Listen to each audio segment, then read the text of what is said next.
नमस्कार, अखबार रिपोर्टर में फिर एक बार आपके साथ में हाजिर हूँ। आपको जैसा कि ये खबर मिल चुकी होगी कि रिपब्लिकन के जो ट्रम्प थे अमेरिका में, वो जीत चुके हैं। बड़े धमाकेदार से जीत हुई है इनकी, और भारत में लगभग 2 भागों में हमारा पक्ष विपक्ष बट चुका है। और ये क्यों बटा है, इसी पर हम चर्चा करने जा रहे हैं। चूँकि कल जो चुनाव हुआ है, उसके जो नतीजे आए हैं, उसको एक भारत का एक जो माहौल है एकदम गर्मा गर्म कर दिया है। कुछ लोग अपने दुख को बयान नहीं कर पा रहे हैं और आंसुओं से अपने जो बाल्टी बाल्टी भर के जो बहा रहे हैं। और एक तरफ ऐसे लोग भी हैं जो लगता है कि ऐसे हैं, ट्रम्प के आने से लगता है कि भारत को अब इसकी कायाकल्प हो जाएगी।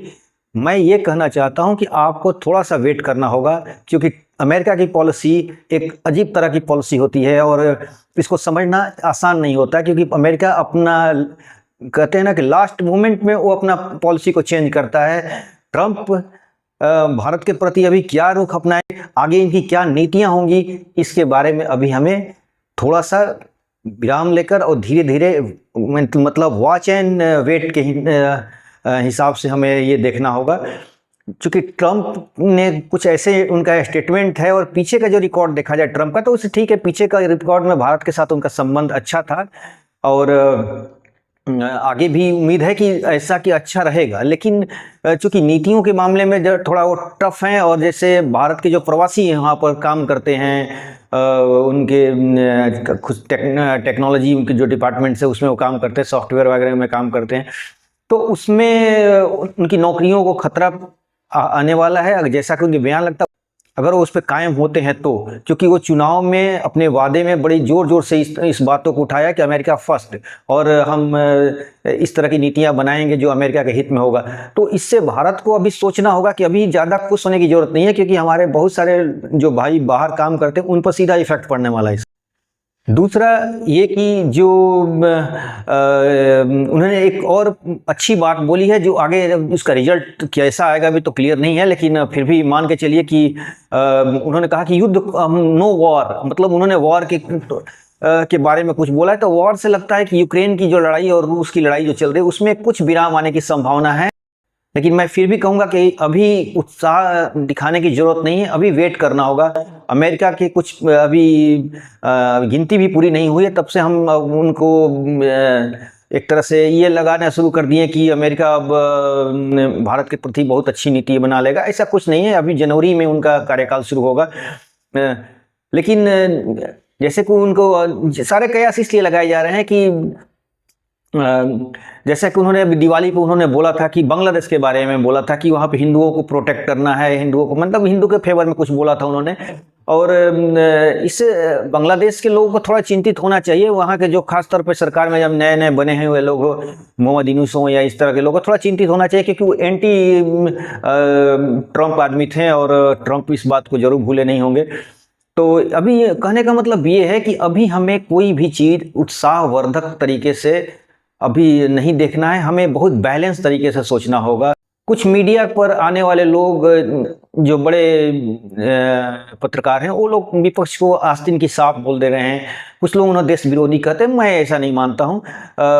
इस तरह की बातें करना खास तौर पर ठीक नहीं होगा। एक डेमोक्रेसी में हर आदमी को विरोध करने का हक है, लेकिन हम सीधे आस्तीन का सांप और देशद्रोही या विद्रोही या इस तरह कहना ठीक नहीं होगा।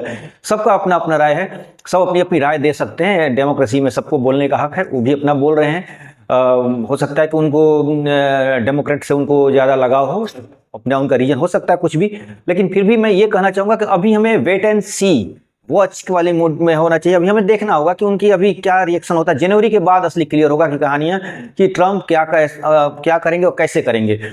एक बात उन्होंने जो कही है कि जो खासतौर पर हिंदुओं के बारे में उनका थोड़ा लिबरल रवैया रहा है। बांग्लादेश में के बारे में जैसा कि हमने अभी बताया कि उन्होंने बोला था, अमेरिका में भी वो हिंदुओं के पूजा स्थलों पर गए, अपने फेवर में वोट लेने के लिए उन्होंने उन्हें प्रार्थना किया, उनसे रिक्वेस्ट की कि हमें वोट दीजिए। इस तरह का बातें ये लग रहा है कि वो थोड़ा हिंदुओं के प्रति लिबरल हैं, तो इसलिए हिंदुओं को उनसे खुश होना चाहिए उनके स्टेटमेंट से और उनके जीत से।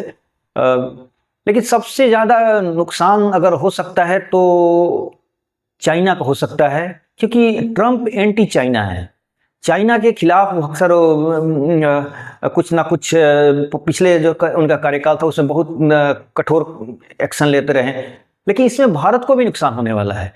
भारत की, आपको याद होगा कि पिछले जो कार्यकाल में भारत के जो गुड्स वहाँ से जाते थे उसमें बहुत सारा टैरिफ लगाए थे, बहुत उन्होंने कुछ कड़े फैसले लिए थे जो भारत के प्रोडक्ट के लिए।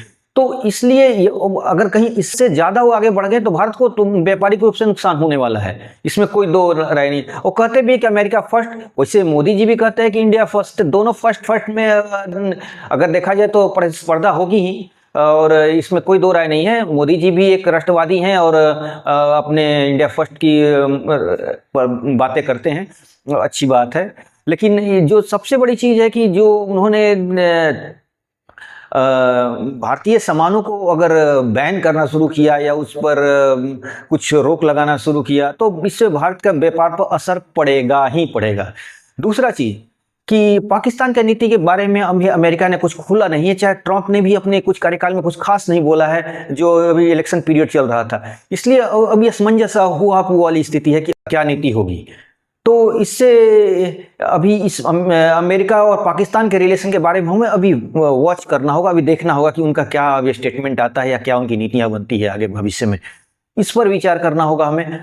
दूसरी चीज़, कनाडा को लेकर जब बात होती है, जब ट्रंप की बारे में बात करते हैं तो कनाडा की बात आना ही चाहिए। कनाडा जो है वो बाइडेन की सरकार जो थी उसमें वो थोड़ा भारत के खिलाफ बहुत ज़्यादा एग्रेसिव हो गए हैं और अभी भी हुए हैं। तो देखना होगा कि उनका जो ट्रंप आते हैं उनकी पॉलिसी में क्या बदलाव आता है, और भारत में जो उनके जो खालिस्तानी लोग हुए हैं जो कनाडा में बैठे हुए हैं भारत के खिलाफ बयान दे रहे हैं, उनमें क्या बदलाव आ रहा है। क्योंकि ट्रंप एंटी टेरर वाली बात हमेशा उठाते रहे हैं और कहीं अगर ऐसा हुआ तो उनके लिए भी मुश्किल हो जाएगी जो खालिस्तानी कनाडा में बैठे हुए हैं। तो आगे जो भी आएगा दुनिया में बहुत सारे डेवलपमेंट होंगे, क्योंकि अमेरिका एक दुनिया का सुपर पावर है, उसका इफेक्ट इजराइल पर ही पड़ सकता है। इजराइल और जो अभी उधर हुती में या हिजबुल्लाह और इन लोगों में जो युद्ध हो रही है, ईरान को लेकर जो कन्फ्लिक्ट है उनका, इसमें भी कुछ बदलाव आ सकता है। तो आगे वाले अभी हमें कहने का मतलब ये है कि हमें अभी वेट करना होगा, हमें इस बात को अभी इंतजार करना होगा कि उनका कैसा भारत के प्रति रिलेशन आने वाले टर्म में, नेक्स्ट सेशन आता है उनका, वो कैसा उनका संबंध रहेगा, इस पर हमें विचार करना होगा। और बिना कुछ सोचे समझे हमें एकदम उनके फेवर में नहीं चला जाना चाहिए या एकदम विरोध में भी नहीं चलना चाहिए। हमें एक बैलेंस की नीति, क्योंकि हमें भी भारत फर्स्ट देखना है और हमें भी अमेरिका वैसे ही अमेरिका पसंद है जो भारत के हित में डिसीजन ले, भारत के लिए स्पेशल नीतियां बनाए। ये नहीं कि भारत की ऐसी नीतियां बना दे जो भारत के खिलाफ हो। मोदी जी को ट्रंप ने बोला है कि हार्ड नेगोशिएटर हैं ये, बहुत ज़्यादा ही बार्गेनिंग करते हैं ये।